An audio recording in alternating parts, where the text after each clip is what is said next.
Hey, if it makes you feel good to cosplay as revolutionaries, knock yourself out, burn yourself out. Just don't drag Gaza into it. Also, throwing stuff on paintings is just stupid. You ever notice how some people think blocking traffic is the ultimate act of bravery? Like somehow making parents late to pick up their kids or keeping workers stuck in their cars is a revolutionary statement that's going to change the world. Spoiler alert, it's not. And Bill Maher just roasted the woke mob for pulling these stunts and pretending it's activism. What he did was cut straight through the noise and say what everyone else is already thinking. This isn't justice. It's just theater. Now, let's be real here. We've all seen the footage. Roads blocked, bridges clogged, commuters honking like crazy. You've got people trying to get to work, students trying to make it to class, moms racing to daycare before late fees hit. And in the middle of all of that, there's a group of self-appointed activists sitting cross-legged on the asphalt like they're Gandhi reincarnated. Except Gandhi didn't block freeways during rush hour. And he certainly didn't glue his hand to the pavement for clout on TikTok. Well, someone needs to tell the people who block traffic in the name of a cause, no one likes you. And you're probably hurting your cause. In case you haven't seen what's going on lately, activists for ending the war in Gaza have taken to gathering on roads and bridges and stopping commuters from crossing. It happened last week in New York and San Francisco, Chicago, Seattle. They also blocked traffic here on the 405, but no one noticed. And that's the heart of Maher's point. If your activism punishes ordinary, hard-working people who had nothing to do with the decisions made in Washington or Tel Aviv or wherever, you're not a hero. You're just a nuisance. Nobody is inspired when they miss a doctor's appointment because you wanted to scream about an issue you probably learned about 6 months ago on Twitter. And yeah, I said Twitter, not X, because Elon can change the logo all he wants, but we all know what it really is. What they did notice was this, that you have to be pretty dumb to think that the way to bring people around to your point of view is to make them late to pick up their kids from daycare. And that's what most normies are thinking. I have a kid. I have a job. And yes, I'm sure there are injustices on both sides in the Middle East, as there are injustices all over the world. But I'm going to be late for work, something you protesters on the bridge seem to have the luxury of not having to worry about, which seems kind of privilegey. But here's where it gets interesting. Ma didn't just stop at mocking the absurdity of blocking roads. He went deeper into the hypocrisy behind these protests. Because let's face it, if the activists were really serious about fighting injustice, they'd start with the places where oppression is so brutal, so undeniable that it makes everything they're screaming about look like child's play. He pointed out how millions of women in the Middle East live under what can only be described as gender apartheid. No rights, no freedom, no voice. Yet somehow those stories don't make it onto the protest signs. Why? Because calling out that reality isn't trendy. It doesn't go viral on Instagram.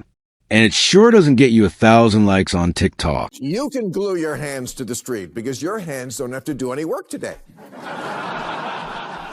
I'm not saying there aren't sincere passions about Gaza, especially among people from the region, but social justice warriors, for a lot of them, it seems like it's more about the warrioring than about whatever the cause is. If you really cared about apartheid so much, which Israel does not actually practice, Arabs there vote, they serve in parliament, they sit on the judiciary, wouldn't you start with this? With the hundreds of millions of women in the world who live under a true apartheid, a gender apartheid of the most brutal kind? I'll wait. See, that's the part nobody wants to admit. A lot of this woke activism isn't about conviction. It's about content. It's not about change. It's about clout. You got people wearing Shavar t-shirts like he was some cool pop culture icon without realizing the guy was a murderous racist thug who fought for communism, one of the most destructive ideologies in human history. But hey, the shirt looks edgy on Instagram, right? That's what matters. And this is where Ma just annihilates the whole charade, because he points out what so many of us already know. This is cosplay. This is activism as fashion. It's people dressing up as revolutionaries the same way they throw on a Halloween costume. They don't actually know the history. They don't actually understand the cause. They just like how it looks. It's like when someone buys a Metallica t-shirt at Target. Even though they couldn't name one song, it's not music fandom, it's aesthetics.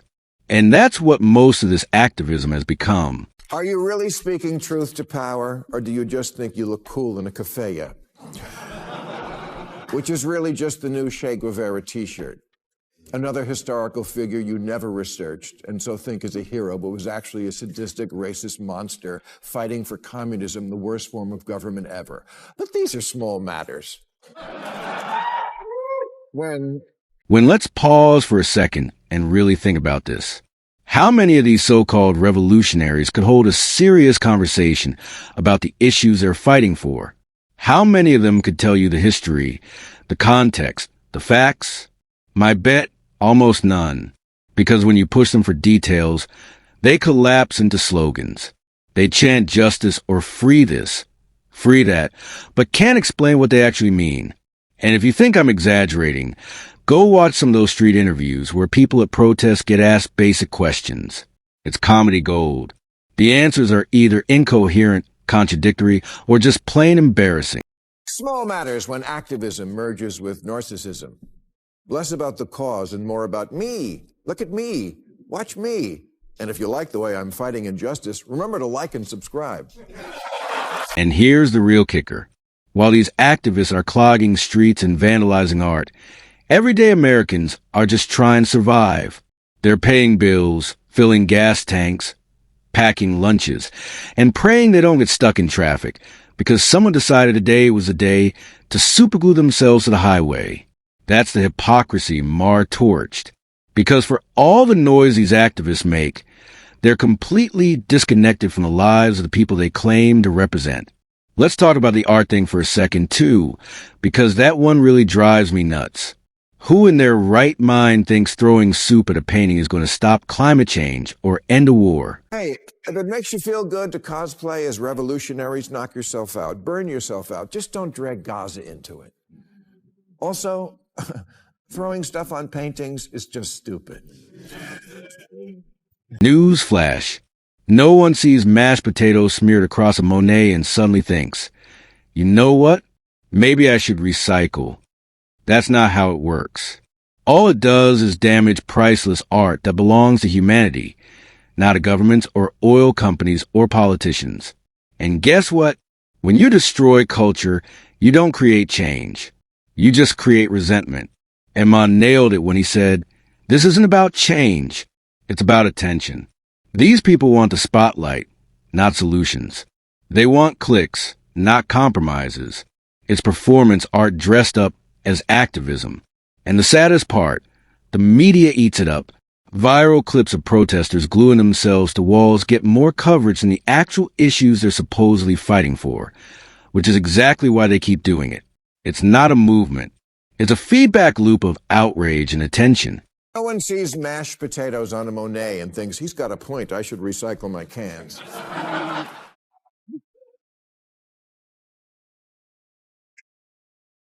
Last week, Google employees staged a sit-in to protest their company doing business with Israel. Their T-shirts said, Googlers against genocide, but they could have just as well said, look at me, see me. And Google did see them to the door.